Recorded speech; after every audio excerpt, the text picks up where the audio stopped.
I remember sitting down in a conference room and watching this purple and blue FPS game on console and scratching my head and saying, was this really going to be it? Was this going to be the thing that defined Xbox?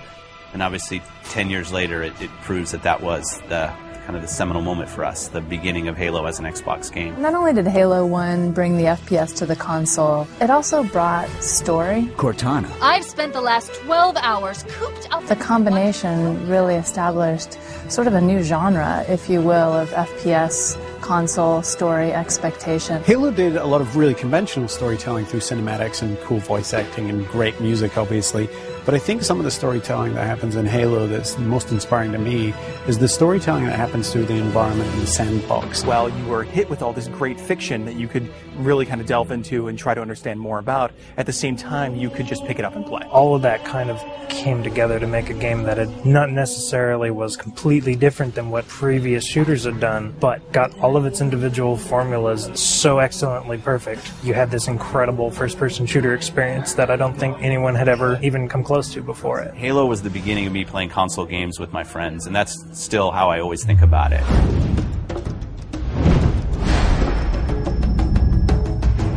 I think people have been asking for a remake of Halo 1 since Halo 2 was announced. I like to go all the way back to the day that Xbox Live came out, and the demand for Halo 1 and the ability to play, say, co-op over Xbox Live kind of started, and it built up over the years and over the years. It was the perfect timing since the 10-year anniversary was coming up. It occurred to us that there's this entire generation of people who never played the original game. If you're an 18-year-old gamer today, you were 8 when Halo came out. We did due diligence on a number of partners. The number one requirement was that it didn't impact gameplay at all. You have a classic. You have something that's just magical, right? If you go and tinker with it, you're going to lose that magic. What we really needed was someone who could work with our existing physics and gameplay engine. Saber popped up really quickly. They're like, yeah, we can do this. We can make the game look like a current generation game, and we can do it by using the original Halo 1 engine. The gameplay in Halo 1 is what's called deterministic. In other words, if you feed the engine the same input, the game will behave in the same way. And if you can apply this principle across a network, you can have two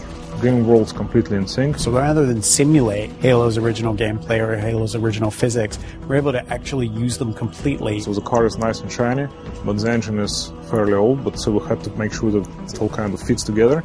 And then we had to speed up the engine to make sure it works in today's world.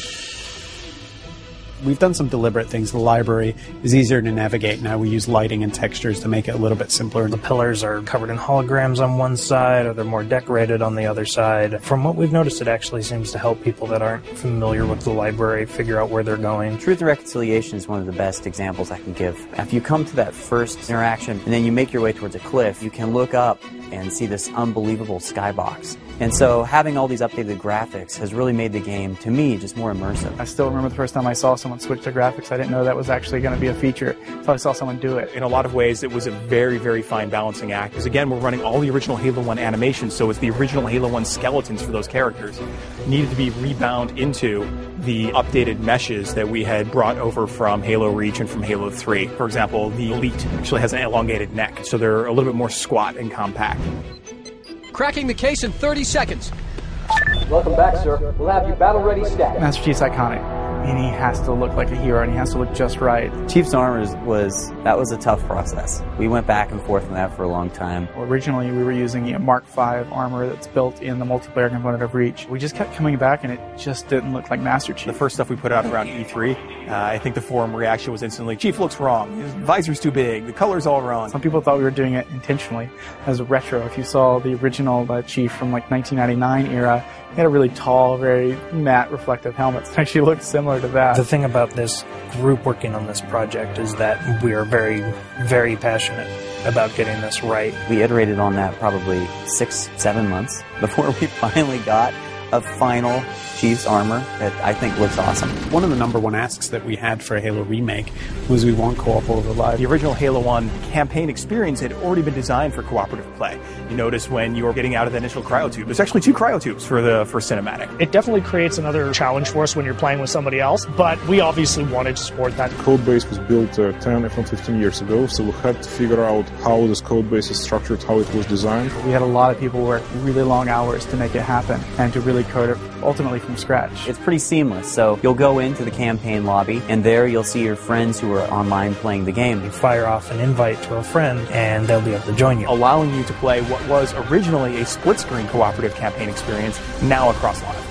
Skull on. Classically, skulls in Halo tend to affect behavior, which means the AI needs to support those behavioral changes. How do we create something that alters gameplay? Well, one of our fundamental tenets is keeping gameplay the same. Skulls are one of the tools we're giving the player that if they do want to change their gameplay experience a little bit, they can do it. The benefit to this is that most of these skulls are brand new. You've never seen them before, you never played them. Like Malfunction, where random HUD elements disappear whenever you respawn. Boom is a skull that increases the radius of explosions, making explosions more dangerous both for the Covenant and for the player.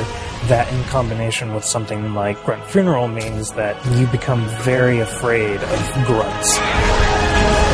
We must continue. This way, please. There are a few features that got into the game that turned out better than we expected, and 3D is probably the number one. It was unexpected, it was a bonus, and I don't see 3D very well, but it really worked for me. So for some reason it just pops in Halo in a way that it doesn't in other games or even movies.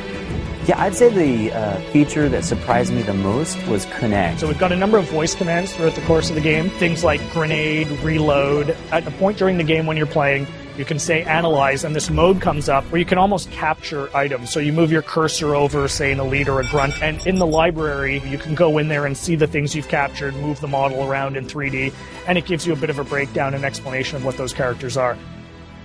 For me, when I think about Halo, I think about looking around and just the scope and the scale of everything. This is the game that started it all, and people can really dive in and play and remember what it was like to play it 10 years ago, and if you didn't play it 10 years ago, you can see what it was like 10 years ago. It's the quintessential walk down memory lane with a much better visuals. Ultimately, the thing you learn is it doesn't just look modern, it feels completely modern. Completely remastered campaign, great additional features like co-op over live, skulls, terminals, 3D, Connect, and multiplayer. Once you see it for yourself, I don't know, really, it's a pretty awesome experience.